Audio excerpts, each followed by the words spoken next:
Hi, എല്ലാവർക്കും നമ്മുടെ ചാനലിലേക്ക് സ്വാഗതം. ഞാനിന്ന് വന്നിരിക്കുന്നത് ഒരു അടിപൊളി ടേസ്റ്റിലുള്ള ഒരു ബീൻസും കൊണ്ട് ഒരു മെഴുക്ക് വരട്ടിയാണ്. അപ്പോൾ നല്ല സൂപ്പർ ടേസ്റ്റിലാണ് ഞാനിത് തയ്യാറാക്കിയിരിക്കുന്നത്. അപ്പോൾ നമുക്ക് ഈ മെഴുക്ക് വരട്ടി എങ്ങനെയാണ് തയ്യാറാക്കണമെന്ന് നോക്കാം. അപ്പോൾ നമുക്ക് തുടങ്ങാം. അപ്പോൾ നമുക്ക് ഈ മെഴുക്ക് വരട്ടി തയ്യാറാക്കാൻ വേണ്ടിയിട്ട് ഇതുപോലൊരു പാൻ വെച്ച് കൊടുത്തിട്ടുണ്ട്. അപ്പോൾ പാൻ നന്നായിട്ട് ചൂടായിട്ടിരിക്കുകയാണ്. അപ്പോൾ ആ ചൂടായതിന് ശേഷം നമുക്ക് ഫ്ലെയിം ഒന്ന് ലോവിലേക്ക് മാറ്റി കൊടുക്കാം. അതിനുശേഷം നമുക്കിതിലേക്ക് 2 ടേബിൾ സ്പൂൺ അളവിലുള്ള വെളിച്ചെണ്ണ ഒഴിച്ചു കൊടുക്കാം. അപ്പോൾ വെളിച്ചെണ്ണ ചൂടായിട്ടുണ്ട്. അതിലേക്ക് ഒരു 2 തണ്ട് കറിവേപ്പില, പിന്നെ ഒരു 10-15 ചെറിയ ഉള്ളി ഒന്ന് കട്ട് ചെയ്തിട്ടുണ്ട്, അതും കൂടി ഇതിനകത്തേക്ക് ചേർത്ത് കൊടുക്കാം.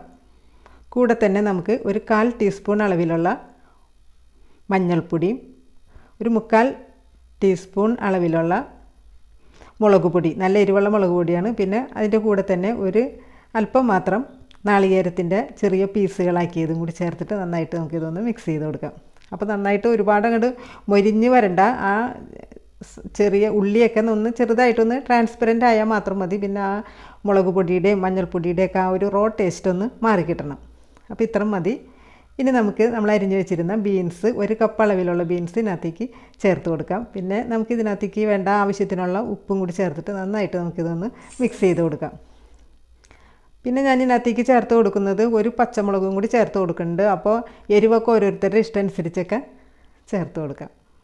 അതിനുശേഷം നമുക്ക് നന്നായിട്ട് വീണ്ടും ഇത് മിക്സ് ചെയ്ത് കൊടുക്കാം. ഉപ്പൊക്കെ എല്ലായിടത്തും ഇന്ന് ഉറപ്പ് വരുത്തിയതിന് ശേഷം നമുക്കിതെല്ലാം കൂടി ഇങ്ങനെ ചേർത്ത് വെച്ചതിന് ശേഷം ഒരു 5 മിനിറ്റ് നേരം നമുക്കിതൊന്ന് മൂടി വെച്ചിട്ട് ലോ ഫ്ലെയിമിൽ ഇട്ടിട്ട് നമുക്കിതൊന്ന് വേവിച്ചെടുക്കാം. 5 മിനിറ്റ് കഴിഞ്ഞിട്ട് നമുക്കിതൊന്ന് വീണ്ടും ഒന്ന് മിക്സ് ചെയ്ത് കൊടുക്കേണ്ടതുണ്ട്. അപ്പോൾ ഒരു 5 മിനിറ്റ് ആയിട്ടുണ്ട്. അപ്പോൾ നമുക്ക് വീണ്ടും ഒന്ന് മിക്സ് ചെയ്ത് കൊടുക്കാം.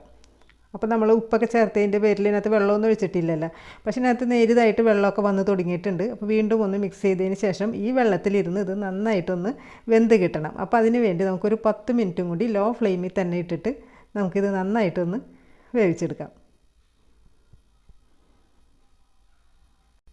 ഇപ്പോൾ നമ്മളിത് അടച്ച് വെച്ച് വേവിക്കാൻ തുടങ്ങിയിട്ട് ഏകദേശം ഒരു 15 മിനിറ്റ് ആയിട്ടുണ്ട്. അപ്പോൾ അതിന് ശേഷം നമുക്ക് വീണ്ടും ഒന്ന് തുറന്നിട്ട് നന്നായിട്ട് ഇതൊന്ന് മിക്സ് ചെയ്ത് കൊടുക്കാം. അപ്പോൾ ഈ ഒരു 15 മിനിറ്റ് സമയം കൊണ്ട് അത്യാവശ്യം ബീൻസ് വെന്തിട്ടുണ്ട്. അപ്പോൾ ഇത് വെന്തോ ഇല്ലയെന്ന് അറിയാൻ വേണ്ടിയിട്ട് ചെറുതായിട്ടൊന്ന് നമുക്കിതൊന്ന് ആ ബീൻസ് എടുത്തൊന്ന് പ്രസ് ചെയ്ത് നോക്കിയാൽ മതി. അപ്പോൾ അതങ്ങോട്ട് നന്നായിട്ട് അത് കാണുമ്പോൾ തന്നെ നമുക്കറിയാം അത് നന്നായിട്ട് തന്നെ വെന്തിട്ടുണ്ട്, അത്യാവശ്യം വെന്തിട്ടുണ്ട്. ഇനി കുറച്ചും കൂടി നേരം കൂടി നമുക്ക് ഇതേപോലെ ഒന്ന് മിക്സ് ചെയ്ത് കൊടുക്കണം. അപ്പോൾ നമ്മളിതിങ്ങനെ മിക്സ് ചെയ്ത് കൊടുക്കുമ്പോൾ അതിനകത്ത് ആദ്യം കണ്ട ആ വെള്ളത്തിൻ്റെ അംശമൊന്നും കണ്ട ഇപ്പോൾ ഇതിനകത്ത് കാണുന്നില്ല. പക്ഷേ നമ്മൾ എടുത്തു നോക്കുമ്പോൾ ഈ ബീൻസിൻ്റെ ഉള്ളിൽ വെള്ളമുണ്ട്. അപ്പോൾ അതും കൂടി ഒന്ന് നന്നായിട്ട് അത് ഡ്രൈ ആയിട്ട് വരണം. എന്നാലും മാത്രമേ നമ്മളുടെ മെഴുക്ക് വരട്ടിക്ക് ടേസ്റ്റ് ഉണ്ടാവുള്ളൂ. ഇനി നമുക്കിത് മൂടി വയ്ക്കേണ്ട ആവശ്യമില്ല കേട്ടോ. മൂടി വയ്ക്കാണ്ട് തന്നെ നമുക്ക് ഇതേപോലെ ഒന്ന് വഴറ്റി കൊടുത്തുകൊണ്ടിരുന്നാൽ മതി. അപ്പോൾ ഒരു 10 മിനിറ്റ് നേരം നമുക്ക് ഇതേപോലെ അത് വഴറ്റി കൊടുക്കാം.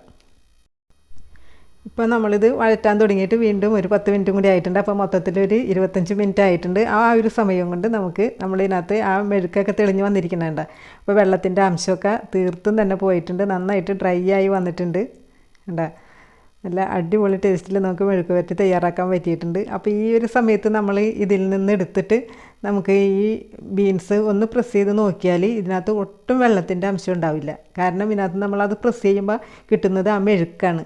അപ്പോൾ ഈ ഒരു പാകം ഇതാണ് കറക്റ്റ്, പെർഫെക്റ്റായിട്ട് ഈ മെഴുക്ക് വരട്ടി ഇതുപോലെ തന്നെയാണ് നമ്മൾ തയ്യാറാക്കേണ്ടത്. ഏറ്റവും ലാസ്റ്റ് നമുക്കൊരല്പം കറിവേപ്പിലയും കൂടി ഇട്ടിട്ട് നന്നായിട്ടൊന്ന് മിക്സ് ചെയ്തെടുക്കാം. അപ്പോൾ ഇത്രയുള്ള പരിപാടി. അടിപൊളി ടേസ്റ്റിലുള്ള ബീൻസ് മെഴുക്ക് വരട്ടി അങ്ങനെ റെഡിയാക്കി എടുത്തിട്ടുണ്ട്. അപ്പോൾ ആ നാളികേരക്കൊത്തൊക്കെ ഒന്ന് അത് കഴിക്കുന്ന നേരത്ത് ഒന്ന് കടിക്കുമ്പോഴൊരു സൂപ്പർ ടേസ്റ്റ് ആയിരിക്കും. അപ്പോൾ എല്ലാവർക്കും ഈ മെഴുക്ക് വരട്ടി ഇഷ്ടപ്പെട്ടെന്ന് വിചാരിക്കുന്നു. അപ്പോൾ ഇഷ്ടപ്പെടുവാണെങ്കിൽ ഞാൻ എപ്പോഴും പറയുന്ന പോലെ തന്നെ സബ്സ്ക്രൈബ് ചെയ്യാനും ലൈക്ക് ചെയ്യാനും കമൻറ്റ് ചെയ്യാനൊന്നും മറക്കരുത്. അപ്പോൾ നമുക്ക് നല്ലൊരു അടിപൊളി വീഡിയോ ആയിട്ട് വീണ്ടും വരാം. അതുവരേക്കും എല്ലാവരും ഹാപ്പി ആയിട്ടിരിക്കുക. ടാറ്റാ.